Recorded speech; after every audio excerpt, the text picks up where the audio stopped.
The VCT Americas Stage 1 playoffs are fast approaching. We have one more weekend left, and it's time to talk about which teams that are still in the race for those playoff spots are going to get it. Hey everybody, welcome back to the channel, and today we're talking about the mess that is the VCT Americas and talking about which teams still have a chance to make playoffs and which ones possibly can do it. So these are all 6 teams that still technically have a chance at making playoffs. Right down below me is all the 3 teams that have qualified, which includes Crew, who have locked down that top spot in that alpha group, which is extremely surprising based off of how Crew have been in the past. They've had an amazing turnaround this year. Same with Leviathan, they have also qualified as well. Not qualified for the top spot, but if they beat Crew in their next match, I'm pretty sure they have that locked down. And then 100 Thieves as well, and they actually have a pretty good effect on which teams make it depending on who they're playing, so we're going to be talking about that. So we're going to be starting with the teams in the alpha group. I wanted to have them all in one row, but I didn't have enough room to fit Sentinels in below G2, so it looks a little wonky. Sorry about that. But starting with the very top left team, we have C9. Now while it's not confirmed yet, C9 do have basically the best chances of all 6 of these teams to qualify for playoffs. They have the best record on the board with a 4-1 record, but they aren't technically in it yet, so I had to put them on here. Their MVP is Oxy. He has been electric this split so far, looking like their best player, looking like one of the better pickups in the offseason. In terms of their map record, they do have a pretty solid one, 8 maps won to 6 loss for +2, which surprisingly isn't the best map differential on the board. That's one thing about C9's run so far at this stage, is that they have won a lot of games, but they haven't had a 2-0 win. Potentially they could do that in their last match, but we'll get to that in a second. In terms of rounds, they have won 151 rounds and they have lost 137 for +14, which also isn't the best on the board. And their last match of the season is against MIBR. That could potentially be their first 2-0 win because MIBR just aren't a very good team, but also MIBR haven't won a map this split. Maybe they want to really show it to C9, a team that has been able to lose maps to worse teams such as Furia. So maybe MIBR can pull one out of the hat. But I do see C9 winning this one, which would confirm them for playoffs. Now, I'm not going to put all the scenarios for all of these teams in the video because there is just a lot of different scenarios and it's a lot to go over. Thank you, Wilminder on Twitter, for doing the amazing work of actually looking at all these scenarios and putting it in a little graphic. For C9, the scenario of them not qualifying, there's only one of them basically. This team has the most wiggle room because they have the best record and because they have a pretty solid map differential as well as solid round differential. So C9 are pretty much sitting pretty. If you're a C9 fan, I wouldn't really be too worried. Again, they can bow out, but I really don't expect it to, and we'll see what happens for them in playoffs. Moving on to one of the more disappointing teams in this Americas Stage 1 split, we have Energy. Now, Energy have definitely not had a very good split. Their current record is 3-2. And the funny thing is about this record is if this was a split that was similar to last year's one where they played 10 games each, this record halfway through wouldn't be that bad. Losing 2 matches, yeah, you definitely want those ones back. Losing pretty badly against Leviathan and then losing to EG, who have since recovered from their slow start. But since we're in this really tight 6-game split, 5 games for the other group, it really leaves 0 room for error, and unfortunately Energy just haven't looked like the super team that they were built up to be. Their MVP is Victor. He has been their most consistent player. Yes, he has struggled as well, but so has every single player on that team. For their map record, they've won 7 maps, they've lost 4, which does give them a +3 map differential. So despite all the dunking that people have done on this team, their map differential does give them a decent chance at making playoffs. But the round differential does leave a bit more to be desired for this team. They have won 119 and they have lost 100 for a differential of +19, which is better than C9 actually. But it is worse than G2, who are a team that they're basically fighting for that last spot in the playoffs for, and G2 currently is in 3rd in that group and Energy are 4th. So for Energy, the scary thing is that their next match is against 100 Thieves, a team that has looked kind of up and down, but mostly pretty solid. They basically need to win this one, and to really cement that spot, they need to win 2-0. If they win 2-1, then G2 has a much better chance at taking that last spot. This is all dependent on the tiebreaker situation, which is like map differential, and then there's round differential, and all this different stuff. But Energy, they basically need to win, and 100 Thieves is a pretty tough opponent. So I do think that this team can do it, and maybe 100 Thieves already having their playoff spot locked down, they might not take it as seriously, but I think that team is really going to want to play spoiler role to this team and knock them out. So I don't expect that to be an easy match for either team, but they still technically can do it.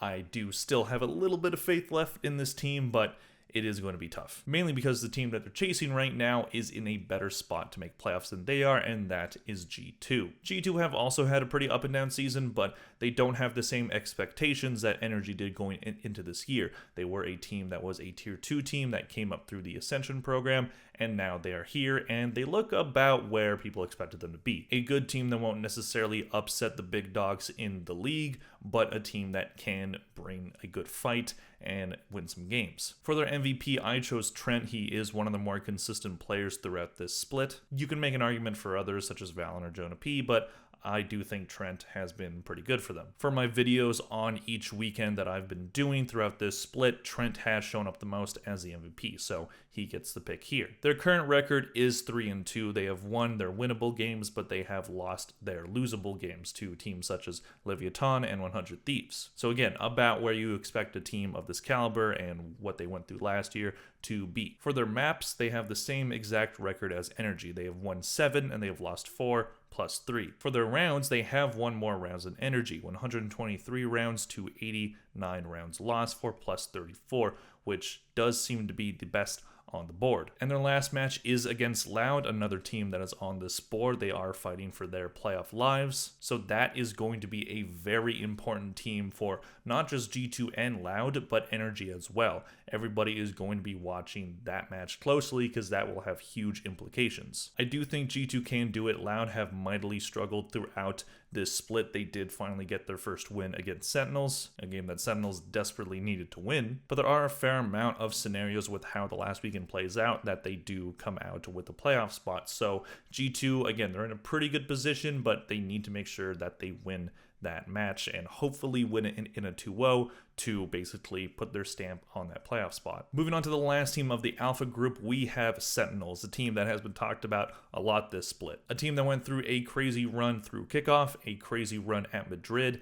and won the whole tournament. And then they come back to this stage and they had visa issues with John QT, which cut their practice time quite a bit. And that lack of rest and real preparation time has definitely affected this team's ability to win. I also think that it's a case of teams really bring it when they face Sentinels. They know that the game against Sentinels is probably going to be their most watched game of that split. So you're on a bigger stage, you're against the most popular team in the league, you're probably going to bring as much as you possibly can to win that match. And Sentinels, again, not having that time to rest and properly prep and all this stuff, as much as I kind of don't like that excuse, it is a real effect. And when you have teams bringing their best against you and you can't find your best right now, it is really tough to stay consistent. And this format is definitely punishing them for being good early in the year, which is a discussion we can have another time about the format, but that is definitely a huge thing for Sentinels. For the team MVP, I put 10s. For all the other teams, I put which player was showing up on my MVP list throughout my videos of the stage, as I talked about with Trent. But with Sentinels, it was like a different player every week. So I just decided to put 10s because he does have the best overall stats out of everybody, at least according to VLR. Their current record is 2-3. They lost a must-win game against Loud to get that third loss. At the start of this stage, they did get their first win of the season against 100 Thieves, which just seems to be a matchup that they always win. And then they have a 2-0 loss against Leviathan. They beat MIBR, and then they lose against EG and Loud. And I would argue that those two last ones, despite Loud bringing their everything and really needing that win and playing that desperate Valorant, as well as EG basically giving up on their season and just wanted to try to get the most of the last two games. While that is a hard thing to deal with, those two matches were absolutely winnable, and they could only win one map out of those two, which does hurt their map record. They have 5 maps won and 6 maps lost for -1 map differential. And for rounds, it's actually not a negative for round differential. They have 129 rounds won to 120 lost for +9. So at least they've won a good amount of rounds. And their last match is against Fury, which is a completely winnable match. Furia have not won a single game this season. They've won, I think, 2 maps. And there has been a lot of talk online about Sentinels potentially actually making playoffs despite this rough record. The thing is, out of the scenarios that are on Willminder's graphic, only 2 of them favor Sen making playoffs. If C9 wins, they need G2 and Energy to both lose 0-2. If C9 wins, they need both Energy and G2 to lose 0-2, so neither of these teams can win a map for them to make it. But if C9 loses, they need G2 and Energy to also lose 0-2, and then Sen needs to win 2-0 and have a round differential that makes up a 25 round difference. So those scenarios are incredibly unlikely, and I know Sentinels are going to get the most attention and people saying, oh, maybe they can do it. I just don't see it at this point. It just seems too incredibly unlikely. I just don't see it for them, and honestly, it is a shame. I like this team, and I think this team can go very far. They showed their potential at Madrid. They looked fantastic, and it is going to be a shame to not even see them in playoffs, let alone Shanghai. It absolutely is a shame to not see this team at Shanghai, but right now they just don't look like a team that could even qualify if they do made it to playoffs. So just to continue the U-shape that we're doing, we are moving on to Loud, the Brazilian super team that no longer looks like a super team. Loud have had a really rough go at Madrid. They were only able to beat the Chinese teams. They didn't win a match against any other region. And then going into the split, they had visa issues and their players were stuck in Ireland, so they had no prep time for that match against Energy. But then they did get a 2-week break, and then they weren't able to win their next one, losing against C9 and Crew. So 2 teams that are actually pretty good, at least during this stage. And then they finally got their first win against Sentinels to have a 1-3 record. So that basically saved their playoff lives. If they were going to lose that 4th one, then they weren't going to be able to qualify for playoffs no matter what they did in their last match. They won that game, they showed their resilience, and they showed their dedication to turn their season around, so they do still have a chance. For the MVP, I chose Sadek. Again, he showed up most times in my MVP picks, so he does get it there. Les hasn't looked great recently. Kaozin did have a big match against Sentinels, but I think Sadek overall has been a more consistent player. For the maps, they've won 3, they've lost 6, so -3 map differential. And for the rounds, they've won 80 and they've lost 104, so -24. Their last match is against G2, so these are 2 teams fighting for their playoff lives. Again, it's going to have a lot of implications for basically every team on this board. And for Loud, it's very simple. It doesn't matter the map score of that match against G2 for them, it just matters if they win. They can lose a map and still win the other 2, and they make it over EG. So it is very doable. You're going against a team in G2 that doesn't have a ton of experience at the tier 1 level, has looked shaky throughout the split, and you just beat Sentinels. Looks like potentially you're turning your season around. And we shouldn't count Loud until they are completely out, because this team has just gone through a lot of different things, and as soon as you start downing them, they end up looking very good. So I definitely think this team can do it, and I kind of think that they will. Moving on to our last team, we have Evil Geniuses, a team that has finished their split. EG had a very rough start to their split. They lost their first 3 matches, only winning 1 map in that entire time. It looked like this team was down and out, and then all of a sudden, Potter gives them a pep talk. They basically count themselves out of playoffs, so they just decide to just go ham for the last 2 matches. Then they beat Sentinels 2-1, and then they beat Energy 2-1. So while those 1 maps in both of those matches definitely hurts their map differential, it still put them in a potential position to make playoffs, but it is not in their hands anymore. So the record is 2-3. Their map record is 5-8 for -3. And for rounds, they do have the worst differential on the board. They have won 126, they have lost 154 for -28. And for Evil Geniuses, I respect what they have done for their last 2 matches. They've looked like a much better team, and going into Split 2, we could see this team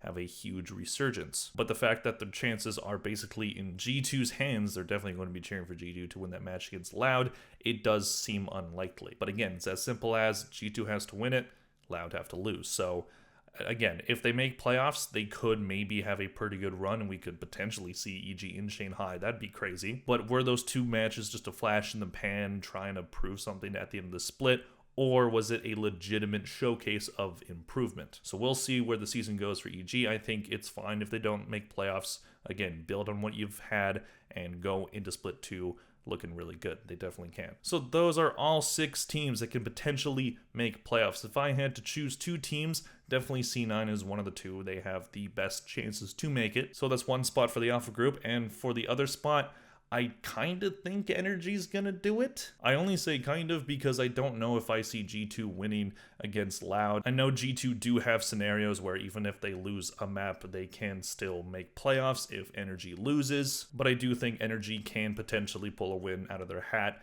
I don't know if I see either of these teams winning their last match, so it's going to be very interesting. I do think if that happens, it does favor G2, so I really don't know. Energy, that's a weird pick. I really don't know, but I'm going to stick with it. I'll believe until I'm proven I absolutely should. I think Energy's going to take that last spot. And for the other group, I am picking Loud. I do think that they can beat G2 and make it. So that is the video. Thank you all very much for watching. Let me know in the comment section down below, who do you think is going to make playoffs? Please click like if you enjoyed this video. Thank you all very much for watching, and I'll see you guys in the next video. Bye.